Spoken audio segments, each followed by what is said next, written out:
জনম ভ্রমণ করে সাধের মানব জনম পেয়েছি রে।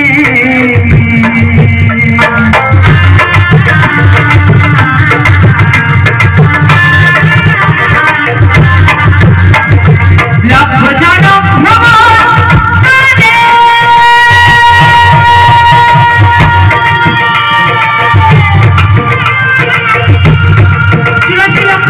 ভ্রমণ করে নাটা ভোকালটা বাড়া মনে হয় নাতে ইনার থেকে দাও তাও হবে। 84 লক্ষ জন্ম ভ্রমণ করে এই মানব জন্ম পেয়েছি।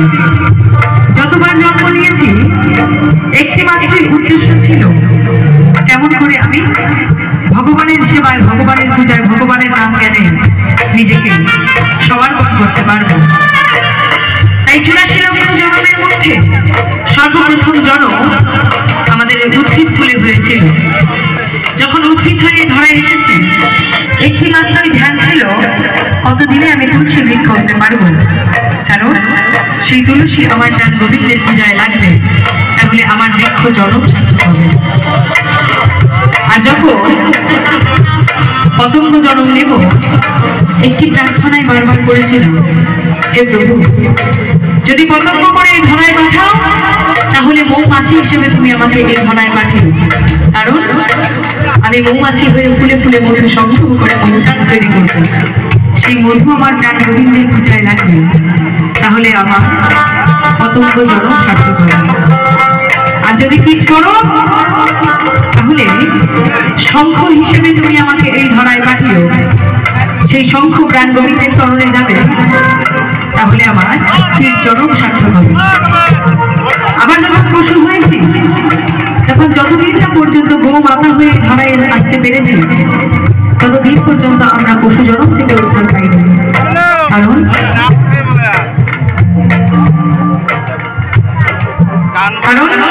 যখন পশু হয়েছিলাম এমনি সাউন্ড এখন ঠিক আছে কিন্তু রং হয়ে আছে মোবাইল মনটা, তখন একটি উদ্দেশ্যই বারবার ছিল যে সেই গাভীর দুগ্ধ আমার প্রাণ গোবিন্দের সেবায় লাগবে, তাহলে আমার পশু জন্ম সার্থক হবে। আর যদি পাখি করো ময়ূর হিসেবে তুমি আমাকে এই ধরায় পাঠিও, সেই ময়ূরের পুচ্ছ প্রাণ গোবিন্দের মস্তকে ধারণ করবে, তাহলে আমার পক্ষী জন্ম সার্থক হবে। তারপর শেষ জন্মটি মানব জন্মের আগে বানর হয়ে ধরায় এসেছি, যে নাকি শ্রী বিষ্ণুর আরেকটি অবতার স্বয়ং রামচন্দ্রের বাহন শিষ্য। তাহলে যতবার জন্ম নিয়েছি কেমন করে আমি ভগবানের সেবায় লাগবো, কেমন করে ঈশ্বরের পূজায় লাগবো, একটি প্রার্থনায় বারবার করেছি। এত লক্ষ জন্ম পার করে এই মানব জন্ম পেয়েছি। কেন? কারণ মানুষের মতন বুদ্ধিজীবী আর অন্য কোনো জীব নয়। এত সুন্দর সবকিছু পরিপূর্ণভাবে নিয়ে ভগবান এই ধরায় পাঠিয়েছেন, কিন্তু যখন আমরা এই ধরাধামে আসি ভগবানকে কি প্রতিশ্রুতি দিয়ে এসেছি আমরা কম বেশি সকলেই ভুলে যাই। এই মায়ার সংসারে আসার পরে আমরা ভগবানের নাম জ্ঞান করতে লজ্জা পাই। দেখবে মুসলমান ঘরের ছোট ছোট ভাইরা যখন নামাজ পড়তে যায় কোনো মুসলমানি বাবা মা কখনো তাকে বাধা দেবে না, আরো তাকে আগে ঘুরিয়ে নিয়ে যাবে।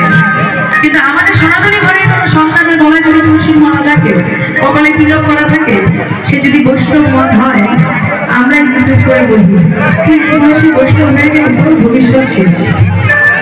তাহলে আমাদের ধর্মকে যদি আমরা না এগিয়ে নিয়ে যাই, এত সুন্দর সনাতন ধর্ম, সেটা কিন্তু এই ধরাধামে আর রক্ষা পাবেন।